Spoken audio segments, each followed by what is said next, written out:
ditanggung oleh kelompok-kelompok.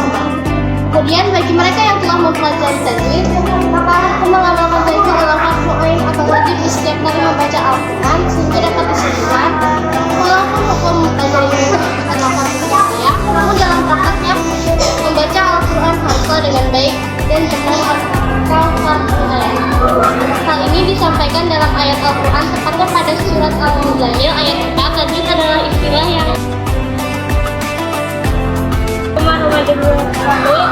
saya mengajar dalam kelompok 3. Jabatan pembelajaran tajwid tidak ada pada saat turunnya waktu karena semua orang Arab dalam tajwid. Kemudian Al-Quran disebarkan secara lisan pada awalnya.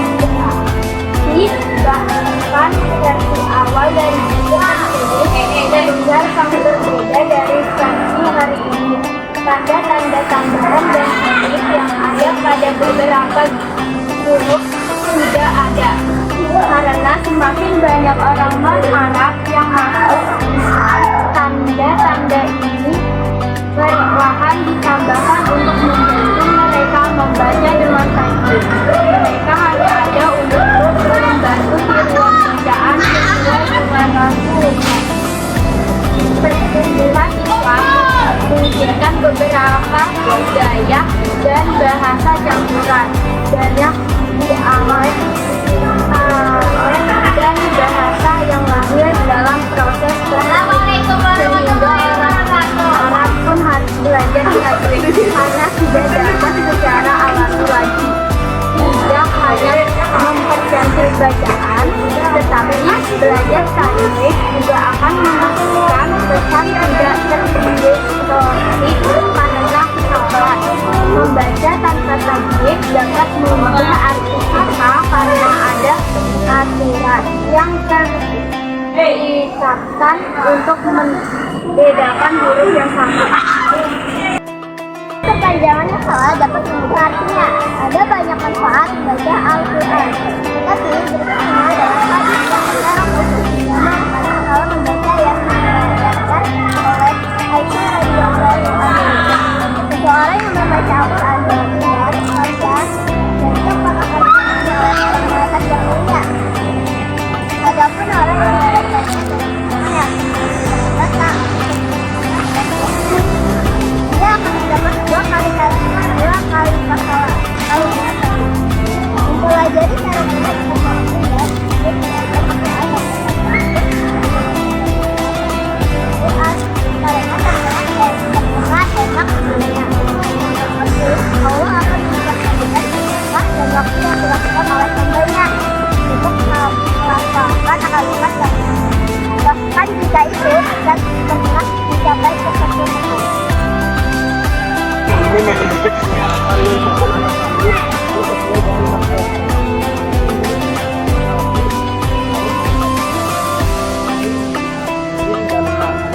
Bacaan juga hukum secara bahasa berarti melebihkan atau memasukkan berdasarkan istilahnya. Hukum bacaan yang terpilih memiliki pengucapan non-sukun atau tanwin yang dilebur disertai atau tanpa dengungan. Hukum idgham terbagi menjadi idgham biguna atau disertai dengungan dan idgham bilaguna atau tanpa disertai dengungan. Huruf idgham biguna terdiri dari nun, mim, waw, ya, sedangkan idgham bilaguna terdiri dari lam dan ro.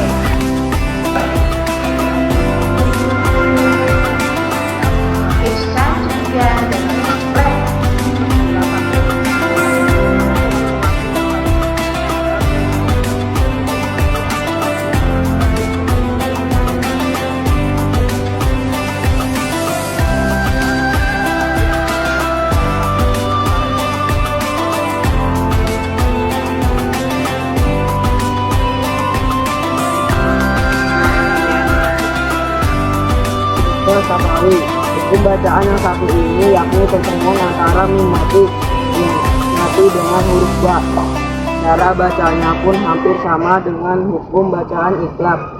Hukum bacaan idgham ini.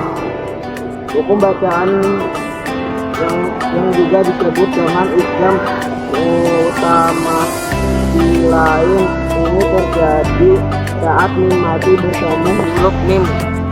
Cara melafalkannya yakni dengan cara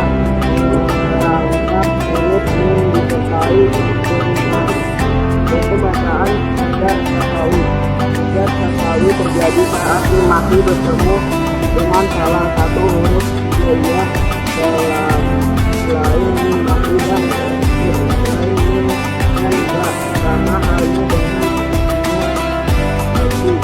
Cara membaca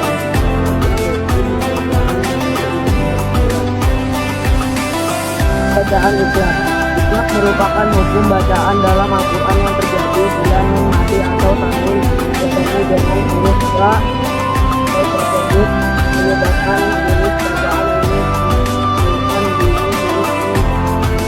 bukan ikhlas memiliki arti mengganti suatu huruf menjadi huruf lainnya. Pembacaan ikhlas sedangkan pada hukum hadisi ayat yang dibaca dengan samar berarti mengamalkan menurut bacaan.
Hukum idgham sagir. Idgham sagir adalah hukum bacaan bila huruf yang diidghamkan huruf pertama berupa huruf mati, sedangkan huruf kedua berupa huruf hidup.